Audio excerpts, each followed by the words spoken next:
Hello class, it's Mr. Kaplan here again, and today we're now going to look at a special case of the distributive property which we looked in the previous lesson, and we're going to see what happens when we add or subtract polynomials from each other. And the reason why I'm presenting it this way, because it's just, again, as I said, mentioned earlier, it is a special way of doing the distributive property when you're adding or subtracting two sets of brackets, and guess there's no number there, but guess what? I'm going to tell you that there is a number that exists there.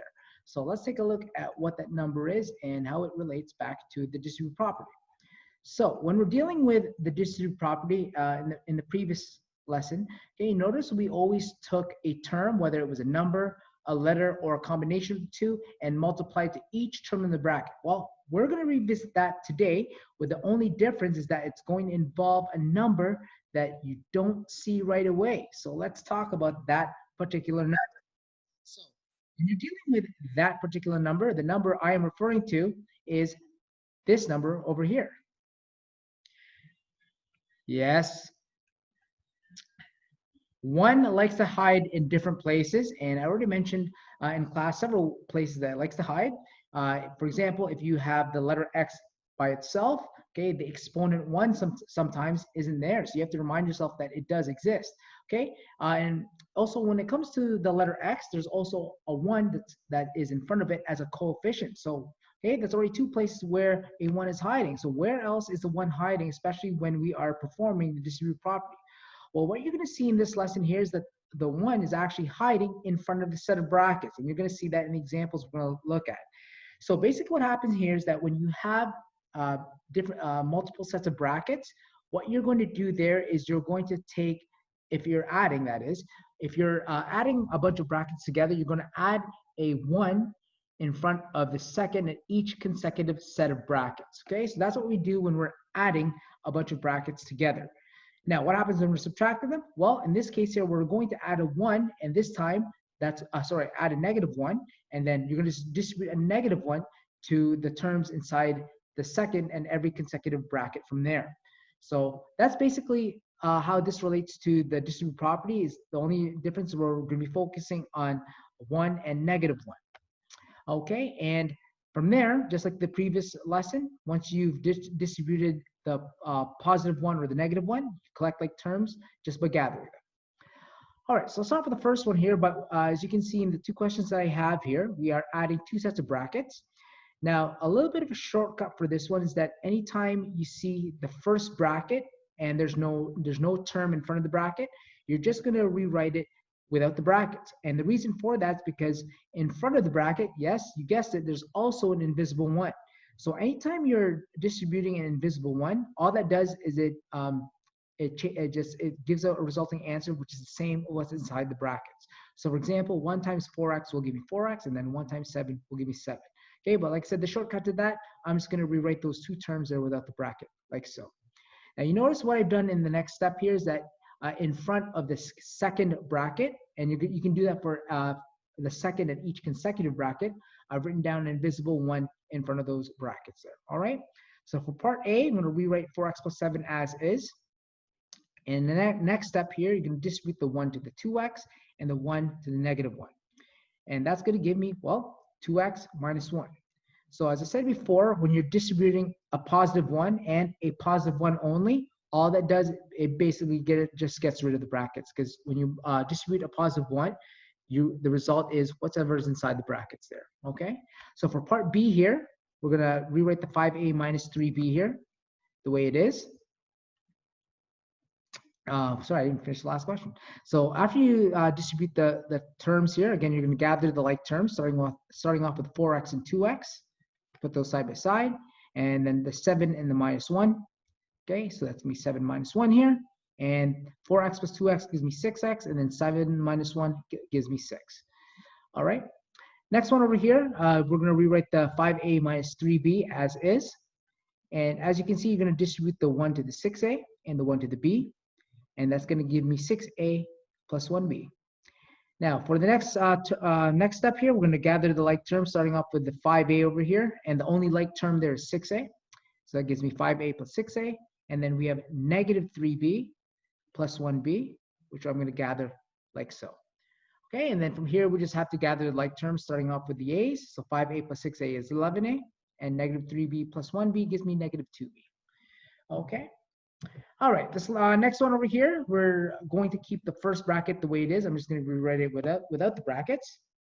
And we're going to multiply the 1 to the 7a squared, the 1 to the 5a, and the 1 to the negative 3, which gives me plus 7a squared plus 5a minus 3.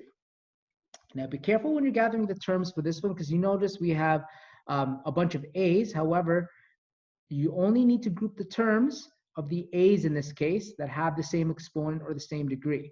So what we have here is 6a squared. So we're going to find the like term to it.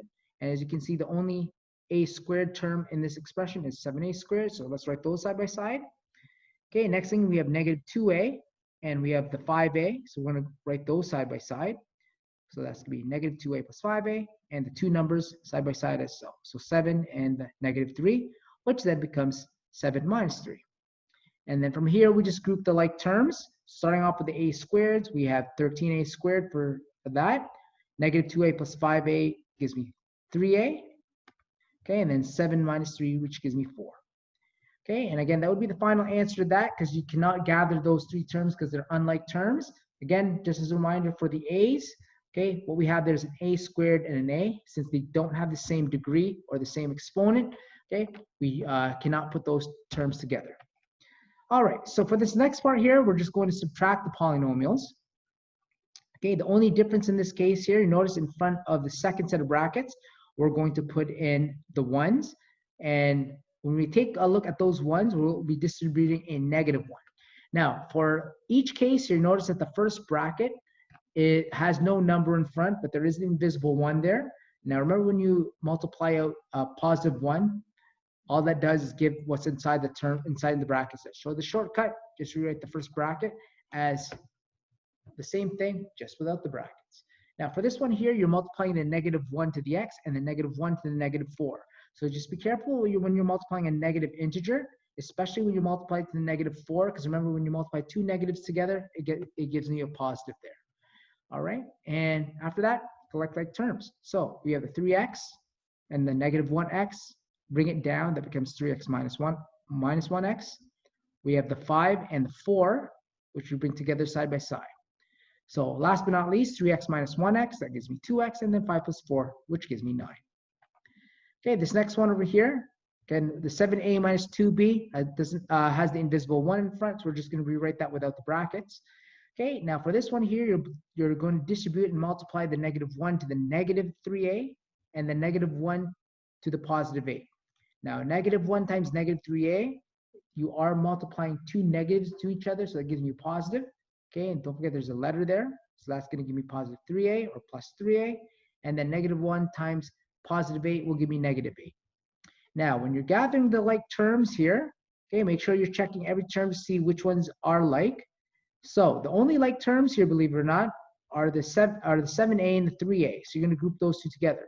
So you're probably wondering, how about the remaining two? Well, those are just two different terms. So negative 2b will be by itself and negative 8 will be by itself. Okay, so the only thing we need to simplify here is the 7a and the 3a, which gives me 10a. So the final answer for this will be 10a minus 2b minus 8. All right, the last one over here, again, you're distributing the negative 1 to the term 5a squared minus 3a plus 6, so be careful with that step. Okay, but the first set of brackets, I'm just going to rewrite it as is. So multiplying the negative 1 to the 5a squared, the negative 1 to the negative 3a, and the negative 1 to the 6. Okay, don't forget when you multiply the negative 1 to the negative 3a, the rules of integers apply, so that becomes a positive 3a there. So when I do that, the result will be negative 5a squared plus 3a minus 6. Now, for gathering like terms, again, you're only gathering the variables that have the same exponent or same degree. So we have the 9a squared and the negative 5a squared come down to become 9a squared minus 5a squared. We have the 7a and 3a, bring those down, that becomes 7a plus 3a. And last but not least, we have negative 2 and negative 6 comes down, becomes negative 2 minus 6. Okay, and we're just going to simplify this further, and that'll wrap up this particular question. So 9a squared minus 5a squared gives me 4a squared. 7a plus 3a gives me 10a, and negative 2 minus 6 gives me negative 8. Okay, and again, those are all unlike terms, so we cannot put those three terms together. So that wraps up adding and subtracting polynomials. So continue on working on the workbook and make sure you complete all the questions because what's coming soon? Yep, it's the test. So I'll see you in the next lesson. And in that case, that'll be the next chapter.